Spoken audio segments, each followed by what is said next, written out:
David, Paul Larson reporting here live from PhotoPlus 2011. I have Chuck Westfall here from Canon Cameras, and we're going to talk about the new Canon camera that just came out. Hi Chuck, how are you? Pretty good, Damon, thanks.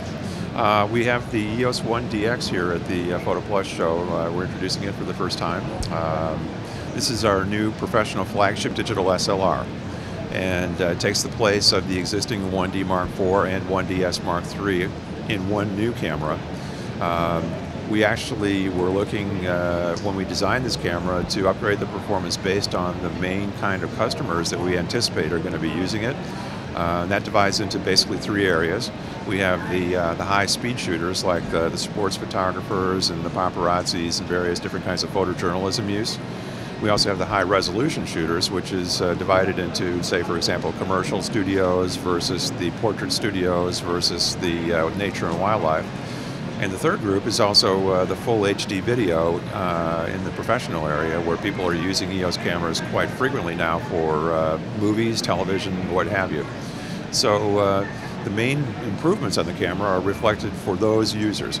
To start with, we now have a full-frame 18.1 megapixel CMOS sensor, so the full-frame sensor and high resolution is a good point. But we also have 12 frames per second capability on this camera, which supports the high-speed shooters. Which has increased a lot since the last 1DS, correct? Absolutely. I mean, we had previously on our full-frame camera, the fastest one we had was 5 frames per second on the 1DS. Now we're up to 12 and even 14 in JPEG mode.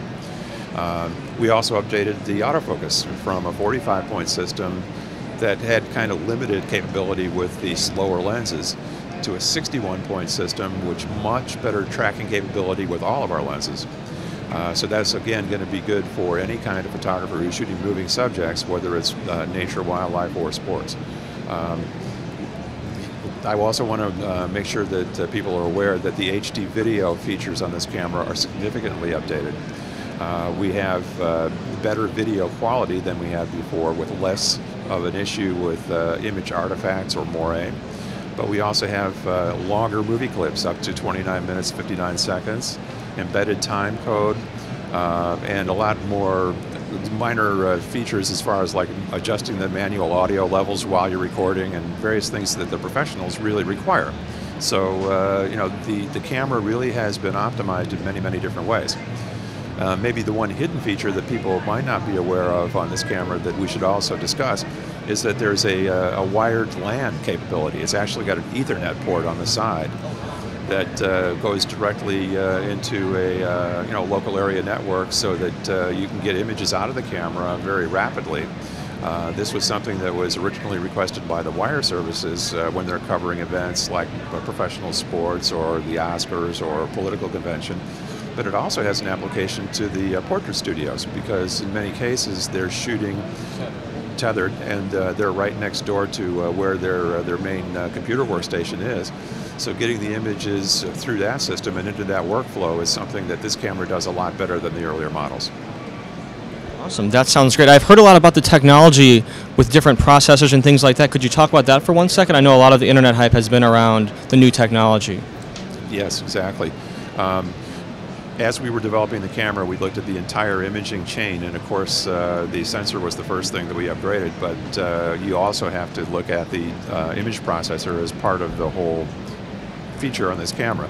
So what we did is we went from the dual digit 4 that we had in the previous 1D, the Mark IV, up to the dual digit 5 Plus here. The big change in terms of the feature is that the speed went up so high. It's now 17 times faster than the dual digit 4. And that extra speed really was important for two reasons. One is that it helped us get to that 12 frame per second capability to be able to handle that much data coming off of the sensor. But the second is that it also helped us to clean up the image even better. So the net result is that we have approximately 2 steps less noise at any comparable ISO compared to the 1D Mark IV or the 1DS Mark III. That's so exciting. I know there's been a lot of hype about this camera, so we're excited to see it come out, and thank you so much for your time today, Chuck.